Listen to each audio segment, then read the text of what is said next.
All right, Tyler, let's take a look at your paper. Mla Format first. Missing your last name up here with the page number, so make sure you put your last name up there. Everything here is good. You're missing a title as well. I don't know if you just forgot or what. You got an extra space here you don't need either. So you start with a quote from the play, which is fine. You punctuated it correctly and everything.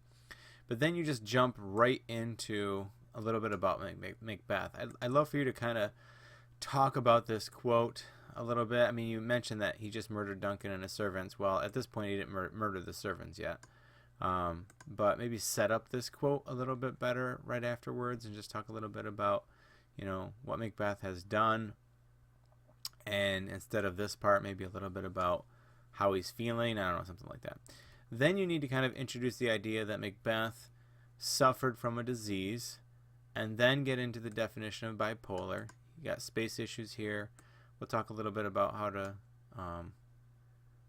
cite this, or well, that too, but cite and punctuation for this.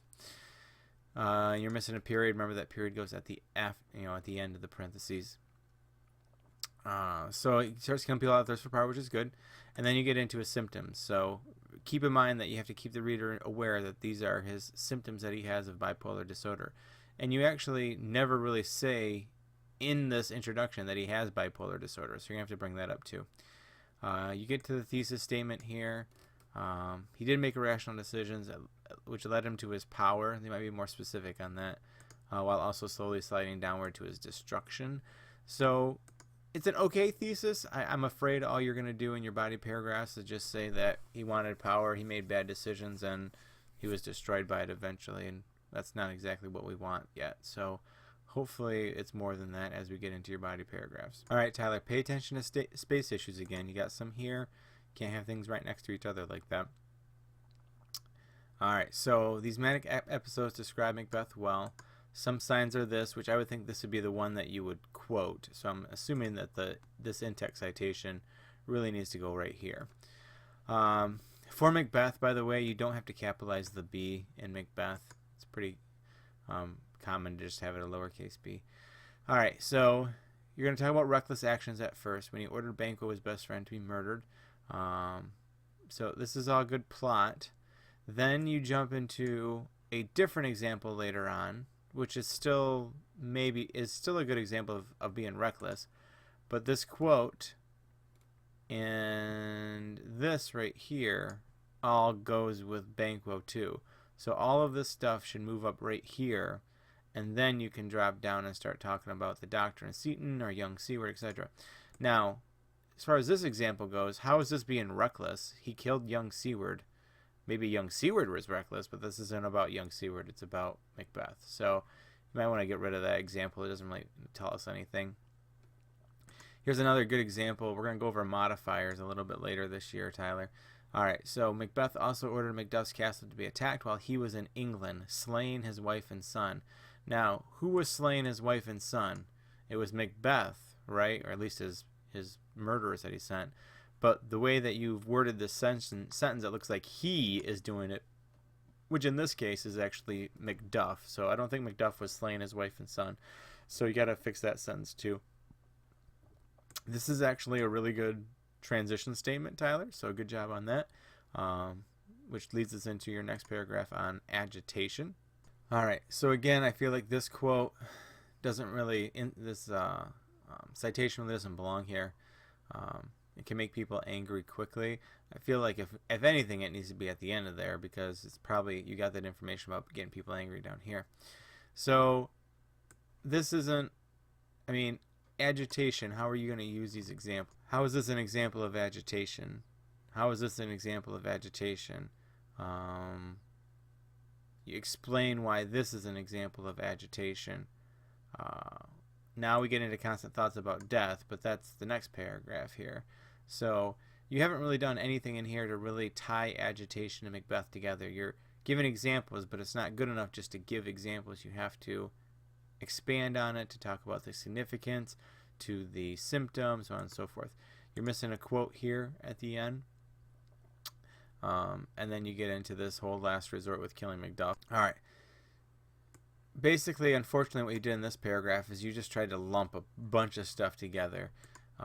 but you're not expanding on it, Tyler. So I would rather have you talk about like maybe 2 really good examples, but expand on it. So thoughts of death and murder. Well, his thoughts of killing Duncan obviously is gotta be 1. So I'd really want you to stop and really go over that and think about these thoughts of death and murder. Banquo's probably got to be the other.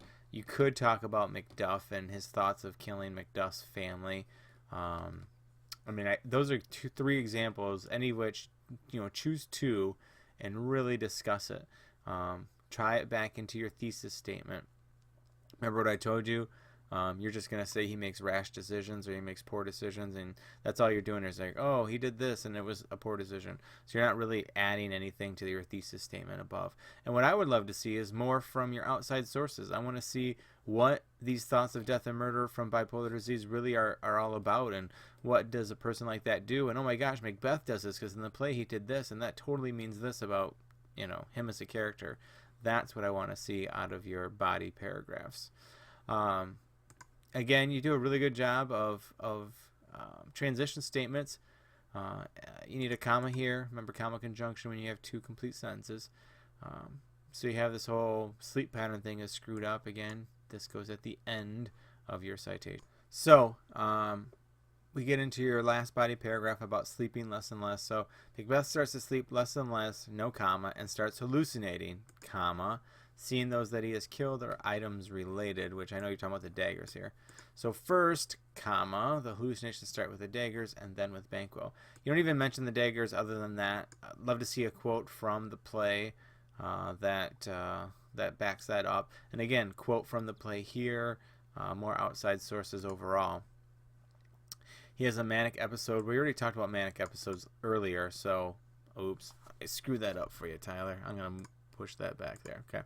You already talked about manic episodes earlier, so you might want to move this up where he's trying to find Banquo's ghost. This isn't necessarily important because this is all about sleep. Go back to the go back to the scene about I shall sleep no more, I've murdered sleep, or whatever. I don't know if you can back this up. You can back this up, though. He does talk about he's in blood, stepped in so far. So you can go back and back that up. So some of this stuff you got to be really careful with how you're saying it. And this is kind of going crazy. I don't know. Be more specific. All right. In your conclusion, you have to repeat your thesis statement. You have to take a sentence to summarize each body paragraph, and then you end on a clincher. You are missing basically all of that. I mean, you kind of have a little bit of a clincher here, but it's very much problematic because it's just kind of plot about the story, so you need to fix that. Works cited page. This is obviously not a good works cited page. This is nothing like we talked about in class, so you'll need to work on that as well, Tyler. And apparently, I mean, you're a little short, but I think, doing some of the things that you need to do, you shouldn't have any problem getting 3 pages. I really think you'll be okay. So hopefully that'll work.